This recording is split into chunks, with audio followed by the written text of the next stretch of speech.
Even if your job is that of a hangman, you can still do it compassionately. Out of anger, he just looked at the bird like this. The bird just caught fire and burnt up, turned into ashes. What is there for me to learn from a butcher? I'm a Brahmin.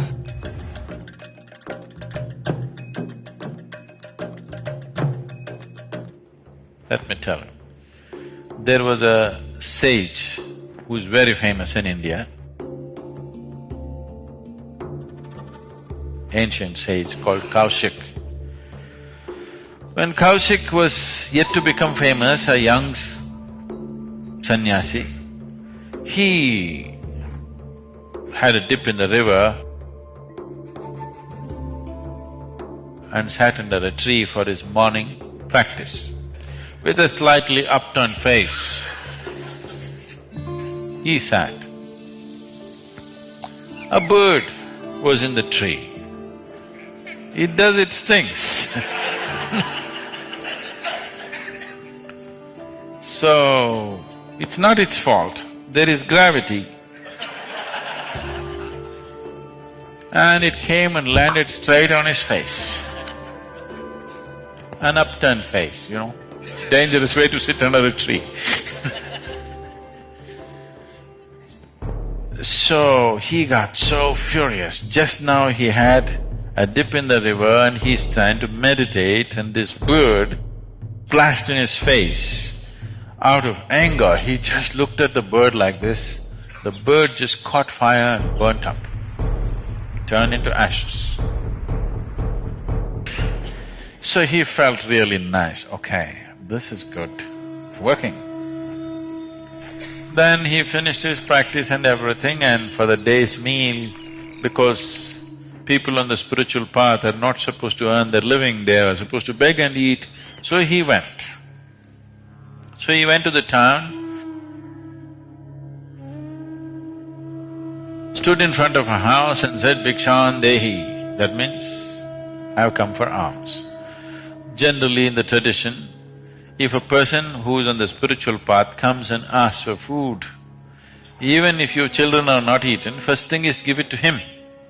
Because he doesn't own anything, he doesn't have anything, and he's on a higher pursuit, so he must be fed. That is the culture. So he said, Bhikshan Dehi. From inside, a lady's voice said, I'm coming, please wait. He raised his voice and said, Bhikshan Dehi. So just this today morning, the bird, you know, it's given him a little kind of oomph to his spiritual process. She said, please wait, I'm coming. He raised his voice further, Bhikshan Dehi, he shouted. She said, wait for a few minutes, I'm coming. But he went on shouting. Then the lady came. And he yelled, how dare you keep me waiting like this? I'm a sannyasi, how can you keep me waiting like this? And he glared at her. She said, don't you glare at me, I'm not a little bird. So then he… because it happened only today morning, it's not been in the newspapers. And those days nobody could tweet except the birds, and the bird is dead.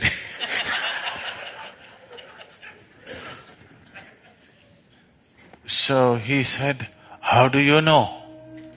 He said, it doesn't matter, don't glare at me. I was serving my husband who is blind of vision. I was feeding him, so I asked you to wait. What is the big hurry for you? I said, I will come. He said, but how do you know? She said, it doesn't matter. It's in your kind of mode, the way you are right now, you cannot know all this. Then he begged her, please take me as your disciple, I want to learn from you. She said, I am a housewife, I don't take disciples. You can go to my guru if you want. I'll give you the address. So she gave the address. She told him where to go. Then he followed the instructions and went. It went into the marketplace and deeper into the marketplace, and then went into the butcher's lane. He's a Brahmin. To be even seen in the butcher's lane is a crime. He looked all over, meat hanging. He just thought maybe it's a mistake, but it's the correct address. He inquired, people pointed in this direction and he went. Then he asked around, people said, okay, this is the man there. And he's all blood splattered and cutting meat. He thought, for sure there must be a mistake. This is not it. Even if it's true, I'm not willing to learn from a butcher. What is there for me to learn from a butcher? I'm a Brahmin. He was about to turn away. The butcher said, he called him by the name and he said, come, I know she sent you. Now he went and stood there. This whole blood and gore, he couldn't stand it, but he just stood there amazed.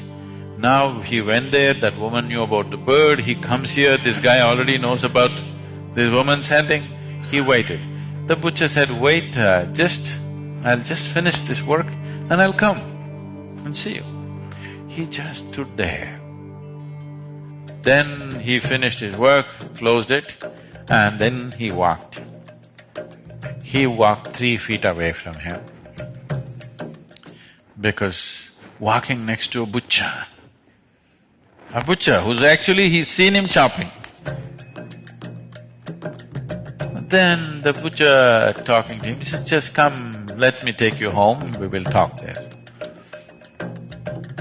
He went with him. He made him sit down and went inside.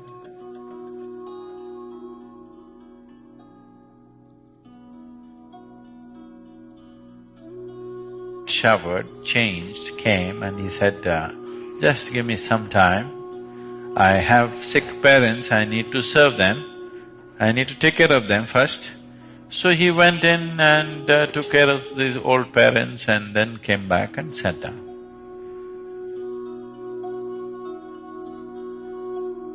Then he asked, I want to know how to know this, what you know.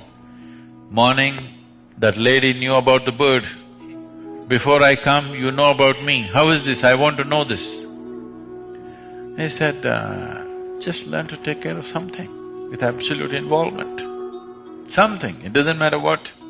She takes care of her blind husband, I take care of my old parents. And when I chop these animals, I chop it with minimizing their suffering to whatever. I have chosen to be a butcher because if somebody else becomes a butcher, he may hurt the animals. I have become a butcher because I thought I could do it best.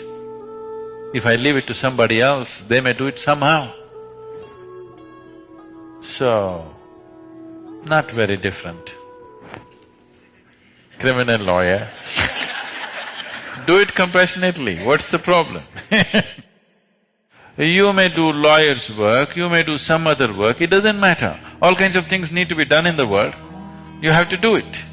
But essentially, if you see that I am just life, life will reverberate with everything else.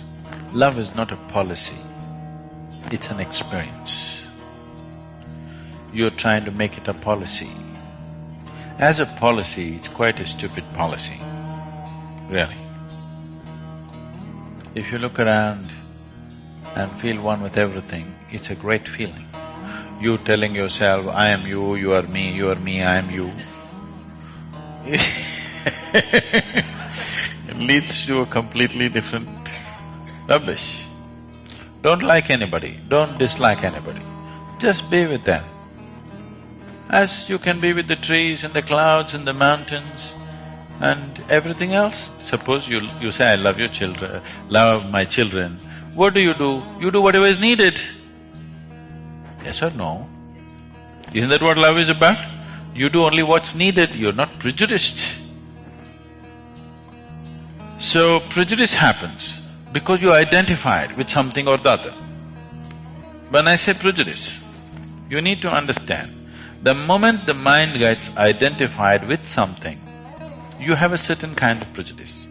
If you say, I'm a man, you have a very male kind of prejudice, which is, you won't know. Others think you're something else, you know? They have bad names. Others. At the moment you say, I'm Indian, you have an Indian kind of prejudice. Whatever identity you take, your mind works only around that and it makes it look like it's all right, that particular thing, whatever you identified with, everything else looks different. So essentially spiritual process means not identifying with something new, learning to live here without any sense of identity, learning to live here just as life, because that's what you really are, isn't it? So right now, you're in the court, it is not the nature of your job, it is your identity which doesn't allow you to reverberate. Right now, you may be working towards getting a death sentence for somebody, okay? Even if you're working to get a death sentence, you can do this job well without being against the man. So it doesn't matter what is the nature of your job, even if your job is that of a hangman, you can still do it compassionately. People have done even such extreme jobs compassionately, isn't it?